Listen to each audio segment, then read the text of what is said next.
Hi అండి, అందరికీ నమస్కారం. నేను శ్రీదేవి గిరిధర్. మన ఛానల్కి మీ అందరికీ స్వాగతం. ఇంకా ఈరోజు వీడియో ఏంటంటే గండి క్షేత్రం గురించి ఈరోజు మీకు చూపిస్తాను, షేర్ చేసుకుంటాను వీడియో. గండి క్షేత్రం గురించి విన్నారా మీరు?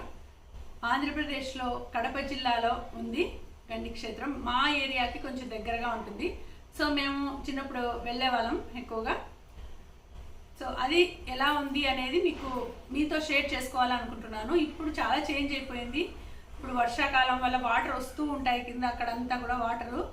సో అక్కడ ఒక ఆశ్రమం కూడా ఉంది, భూమానంద ఆశ్రమం అని, అది కూడా చూపిస్తాను నేను. సో గండి క్షేత్రము చూసి హనుమంతుడిని దర్శించుకోండి. గండి హనుమంతుడికి చాలా మంచి పేరుంది, చాలా మహత్యం ఉన్న దేవుడు ఆయన.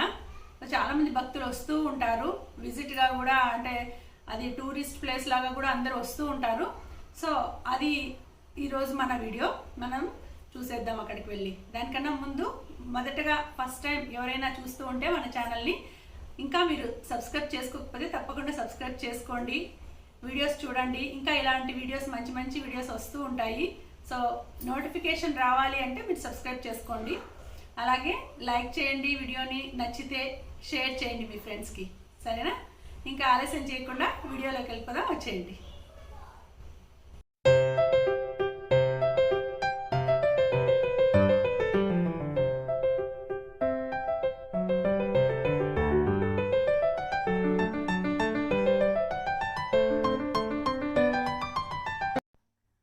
ఇప్పుడు గండికి వెళ్తున్నారు. మా అమ్మ వాళ్ళు అంతా కారులో వెళ్తున్నారు, మా తమ్ముడు వాళ్ళు. మా ఏరియాకి అంటే మా అమ్మ వాళ్ళ ఊరికి ఇది దాదాపు ఒక 80 కిలోమీటర్స్ ఉంటుంది అనిపిస్తుంది. నాకు కరెక్ట్గా తెలీదు, ఎందుకంటే వేంపల్లె దగ్గర నుంచి ఇంకా కొంచెం ఒక 30 కిలోమీటర్స్ అట్లా ఉంటుంది. వేంపల్లె నుంచి 30 కానీ 20 కానీ టోటల్ ఒక 80 కిలోమీటర్స్ ఉండొచ్చు అని నేను అనుకుంటున్నాను, కరెక్ట్గా తెలీదు.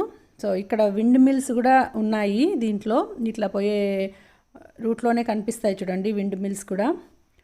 సో మనము గండి క్షేత్రం చూద్దాము. తర్వాత ఇంకా మా ఏరియాలో చాలా ఇట్లా టెంపుల్స్ ఉన్నాయి, కోనలు ఉన్నాయి. అవన్నీ కూడా నేను నెక్స్ట్ వీడియోలో నేను పెట్టేదానికి ట్రై చేస్తాను. చాలా విషయాలు ఉన్నాయి, తప్పకుండా మీరు సబ్స్క్రైబ్ చేసుకుంటే అన్నీ చూడొచ్చు మీరు నా ఛానల్ని. సో వచ్చేసాము మనము గండి క్షేత్రానికి వచ్చేసాము. చూడండి ఇక్కడ ఆంజనేయ స్వామి విగ్రహం ఎంత ఎత్తులో ఉన్నాడో, ఎంత పెద్దగా ఉందో, ఎన్ని అడుగులు ఉన్నాడో. ఇది ఎన్ని అడుగుల విగ్రహమో తెలీదు. మొత్తం అంతా అంటే ఎలా కనిపిస్తుందంటే దశావతారాలు ఈయనలోనే ఉన్నాయి అన్నట్టు ఉంది ఇది. కానీ ఇది చతుర్ముఖ ఆంజనేయ స్వామి అన్నా కావచ్చు, లేదంటే పంచముఖ ఆంజనేయ స్వామి అనిపిస్తుంది. సో నరసింహస్వామి ఉన్నాడు ఈ సైడు, ఆ సైడు వరాహస్వామి ఉన్నాడు. తర్వాత విష్ణువు, ఇక్కడ చూడండి విష్ణువు అంటే మన కలియుగ దైవం ఆయన, వెంకటేశ్వర స్వామి లాగా అనిపిస్తున్నారు. ఈ సైడ్ మళ్ళీ ఆంజనేయ స్వామి. సో మొత్తం అంతా పంచముఖ ఆంజనేయ స్వామి లాగా కనిపిస్తున్నాడు. మా ఏరియాలో చాలా ఉన్నాయండి ఇంకా ఇట్లా టెంపుల్స్, తర్వాత ఇక కోనలు అన్నీ కూడా నేను చూపిస్తాను మీకు తప్పకుండా. సో ఇక్కడ ఇది ఏదో సత్రం ఉన్నట్టుంది. సత్రంలో చూడండి ఇక్కడ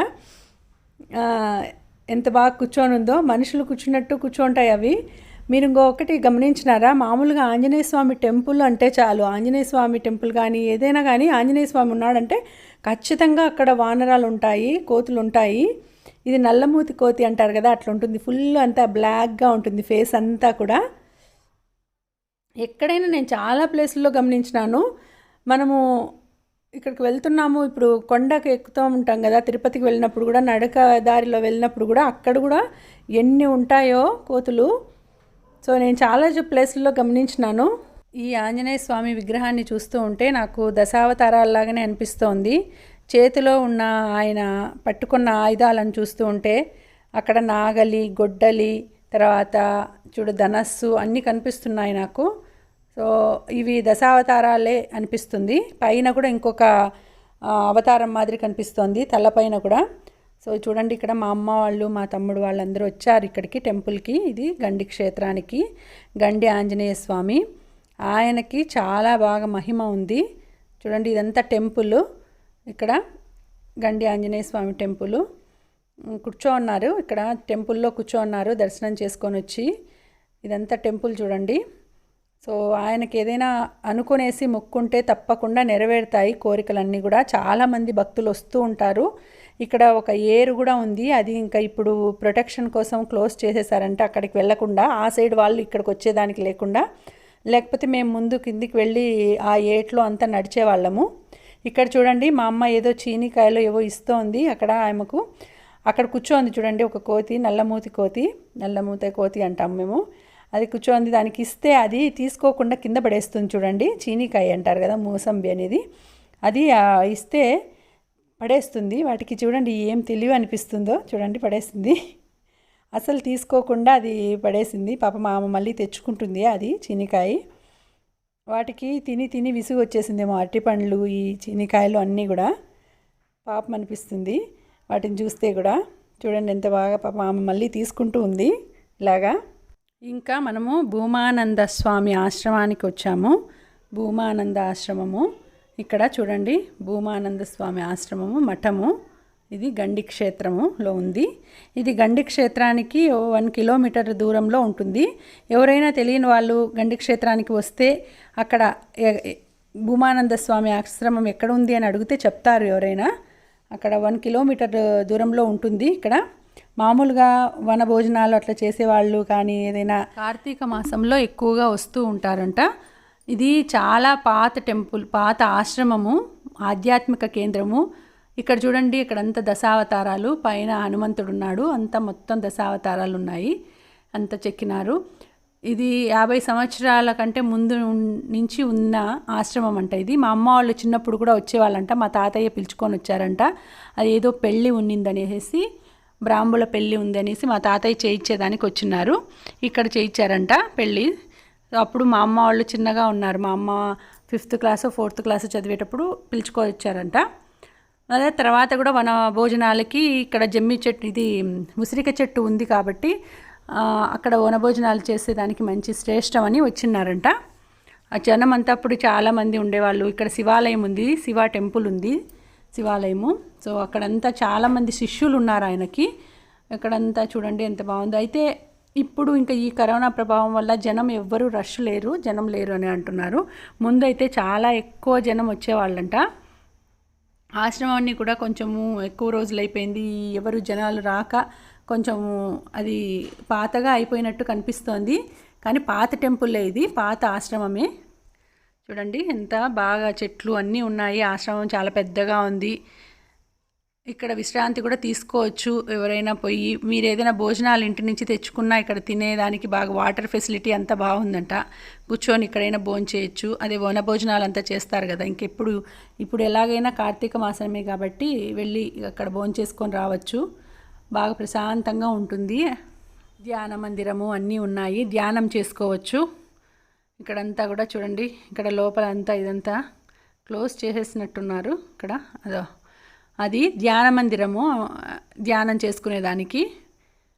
ఇక్కడ స్వామి అంతా ఆయన ఫొటోస్ అన్నీ ఉన్నాయి. మెయిన్ ఆశ్రమము అక్కడ హైదరాబాద్లో ఉంది అంట. అది మెయిన్ ఆశ్రమము, ఇది బ్రాంచ్ మాదిరి ఆయనది. ఇక్కడ ఆయన శిష్యులంతా ఉంటారు. చాలా ఏళ్ళ నుంచి ఉంది ఆశ్రమము ఇది. ఇక్కడంతా చూడండి తులసి అంతా ఉంది, తులసిని పెంచారు బాగా, తులసి వనము అంతా. అక్కడ చూడండి శివలింగం, పెద్ద శివలింగం కనిపిస్తోంది అక్కడ పైన. ఇక్కడంతా నందులు ఉన్నాయి, నందులు, ఎందుకంటే శివాలయం ఉంది లోపల, అందుకే నందులు పెట్టారు. అక్కడ శివాలయం, శివుడు చూడండి, శివలింగం ఎంత పెద్దగా ఉందో. ఇక్కడ ఏం రాశారో తెలుసా? భూతకాల చింతన చేయుట భూతాన్ని నెత్తి మీదకి ఎక్కించుకోవడమే. అంటే జరిగిపోయిన దాన్ని గురించి ఆలోచిస్తూ కూర్చుంటే దాన్ని భూతాన్ని, అంటే మనం నెత్తి మీద కూర్చోపెట్టుకున్నట్లే, అది తల తినేస్తుంది. కానీ మనకు అదేం జరిగిండేది ఇంకా మళ్ళీ రాదు అది, కాబట్టి దాని గురించి ఆలోచించకూడదు అని. ఎంత బాగా రాశారో, ఎంత బాగుంది చూడండి. ఇక్కడ ప్రశాంతంగా ఉంది. అందరూ ఇక్కడ ఎవరెవరు ఉన్నారు? ఆది శంకరాచార్యులు, రాముడు, అందరూ ఈ బాబాలు ఎవరెవరో ఉన్నారు. అక్కడంతా కృష్ణుడు ఉన్నాడు, తర్వాత బుద్ధుడు ఉన్నాడు ఇక్కడంతా. సో ఇక్కడ ఇండ్లేమో ఇవి ఆశ్రమంలోని వాళ్ళకి ఇండ్లు ఇచ్చినట్టున్నారు. అవి పెద్దది, చాలా పెద్దగా ఉంది ఆశ్రమము.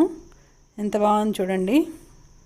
ఇక్కడంత ప్రశాంతమైన వాతావరణం కదా, హాయిగా గడిపి రావచ్చు అనిపిస్తుంది. కొన్ని రోజులు వెళ్తే ఒక పూటైనా ఉండేసి రావచ్చు. ఇక్కడ చూడండి స్వామీజీ ఉన్నారు. ఆయన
సో ఇదండి భూమానంద స్వామి ఆశ్రమము. గండి దేవస్థానం, ఆంజనేయ స్వామి దేవస్థానం నుంచి ఒక 1 కిలోమీటర్ ఉంటుంది. ఇంకా తర్వాత మనము దేవుడు గండి క్షేత్రంలో మీకు దేవుణ్ణి చూపించాలంటే మాకు కుదరలేదు. ఎందుకంటే అక్కడికి మొబైల్స్ అలో లేవంట, కెమెరాస్ అలో లేవు. సో చూపించలేకపోతున్నాము. ఆయన ఎలా ఉంటాడనేది మాత్రం ఫొటోస్ చూపిస్తాను. ఆ టెంపుల్ అంతా ఎలా ఉంటుంది చుట్టూ అనేది చూడండి. ఇలా ఉంటాడు ఆయన, గండి ఆంజనేయ స్వామి. ఆయన దర్శనం చేసుకోండి. ఇలా ఉంటాడు. ఏవైనా హనుమ జయంతి అలా జరిగినప్పుడు బాగా అలంకరణ ఇలా చేస్తారు. చాలా బాగా ఉంటాడు. చాలా మహిమగల దేవుడు ఆయన.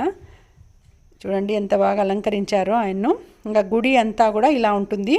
గుడి చుట్టూ కూడా ఇలా గోపురాలు అంతా ఉంటాయి. ఇలా ఉంటుంది గుడి. అది అంతా కూడా దూరం నుంచి చూస్తే ఇలా కనిపిస్తుంది గోపురము. ఈ విగ్రహం చూసాం కదా మనము, మొదట్లోనే ఉంది. ఇలా ఉంటుంది, కట్టేటప్పుడు ఇలా ఉండింది చూడండి ఇక్కడ. సో ఇది టెంపుల్.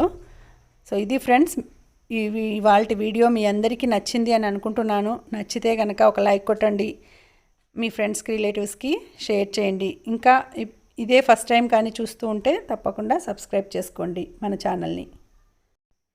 మళ్ళీ నేను ఒక మంచి వీడియోతో మళ్ళీ వస్తాను. అంతవరకు సెలవు. స్వస్తి. శుభం. నమస్తే.